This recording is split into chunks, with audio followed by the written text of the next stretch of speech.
Welcome to Miss LaFawn's Story Corner. I'm Harper LaFawn, and this is my second book critique. The feature text I have chosen for this book critique is Tuesday. Tuesday by David Weisner is a nearly wordless picture book about a band of flying frogs who wreak havoc on a nearby neighborhood in the dead of night. When morning comes, the frogs return to their pond and leave the police baffled as to what has happened the previous night. The next evening, the flying frogs are replaced by something even stranger, flying pigs. This book is fantastic because it allows children to let their imaginations run wild and elaborate on the story. The first lesson I've created is a kindergarten science lesson. In the book, the main characters are frogs. Even though the frogs are doing things frogs aren't supposed to do, this book can be used as a fun introduction to a science lesson on frogs. This lesson is meant to introduce students to the life cycle of a frog. Prior to the activity, the teacher should introduce the life cycle of a frog using either a chart or a YouTube video. The teacher should reiterate the stages in the life cycle of a frog.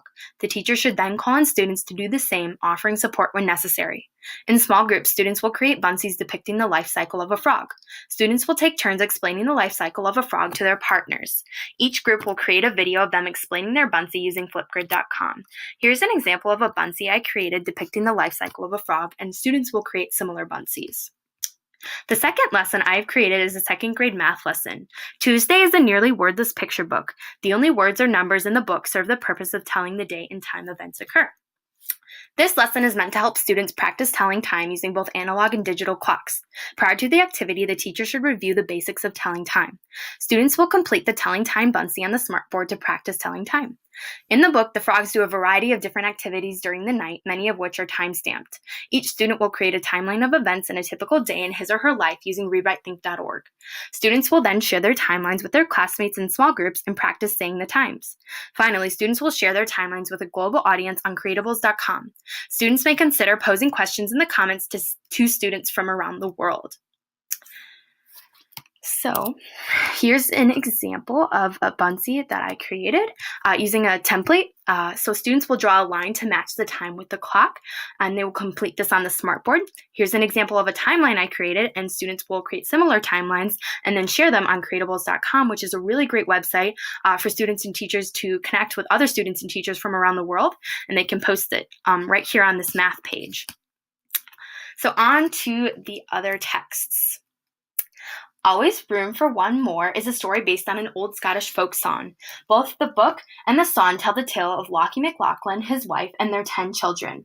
Lockie believes that there's always room for one more, continuing to invite visitors into his home until it literally bursts at the seams. However, Lockie's misfortune does not last long, and he is immensely rewarded for his hospitality. Lockie learns that a little kindness and generosity can go a long way. In Crown, an ode to the fresh cut, author Derek Barnes and illustrator Gordon James tell the story of a young boy and his experiences in a barbershop through the use of poetic language and vibrant illustrations. When the young boy finally receives a haircut of his own, he discovers the immense confidence that something as simple as a new haircut can give you. This book pays tribute to the skill and craft of barbers, particularly within the African American community, and the profound effects that looking and feeling your best can have on yourself and others. Joseph Had a Little Overcoat is a book about a man named Joseph who starts out with an overcoat and ends up with a story. When Joseph's overcoat gets old and worn, he makes it into a jacket, then a vest, then a scarf, then a necktie, then a handkerchief, and finally a button. When Joseph loses the button, he carries on the tradition of using his overcoat to make something new by writing a story about his overcoat, presumably the one the reader is reading. This book demonstrates the importance of using what you have and being thankful for it. Rumpelstiltskin is a story about a young woman who is charged with the impossible task of spinning straw into gold, or else she must face the consequences. In her despair, a funny little man named Rumpelstiltskin comes to her aid and spins the straw into gold for her. In return, the young woman promises to give Rumpelstiltskin her future child. Several years later, Rumpelstiltskin returns to take her child and says that she can only keep her child if she can guess his name. But will she be able to come up with such a strange name in time? Sylvester and the Magic Pebble is a book about family love and gratitude. The young donkey named Sylvester finds a magic pebble and discovers that he can wish for anything he wants. However, when things go wrong when Sylvester wishes himself into a rock. Now Sylvester wants nothing more than to be able to see his family and have his old life back. In the end, Sylvester learns that he should be grateful for what he has and that there are more important things in life than any silly wishes he could ever make on a magic pebble. The Three Pigs is a story that begins like any other story about the three little pigs. However, when the wolf begins to huff and puff to blow the first pig's house down, he blows the first pig out of the story entirely.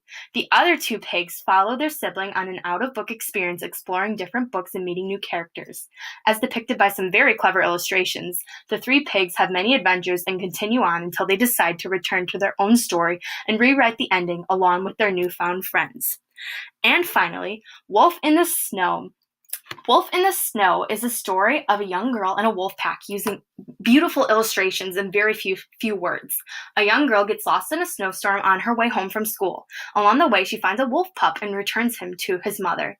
When the little girl gives up hope of ever finding her way back home, the wolf pack returns to comfort her until her parents are able to find her. This story depicts the strong bond between humans and animals and the impact that one small act of kindness can have. Thank you so much for listening. This has been my second book critique. Thank you.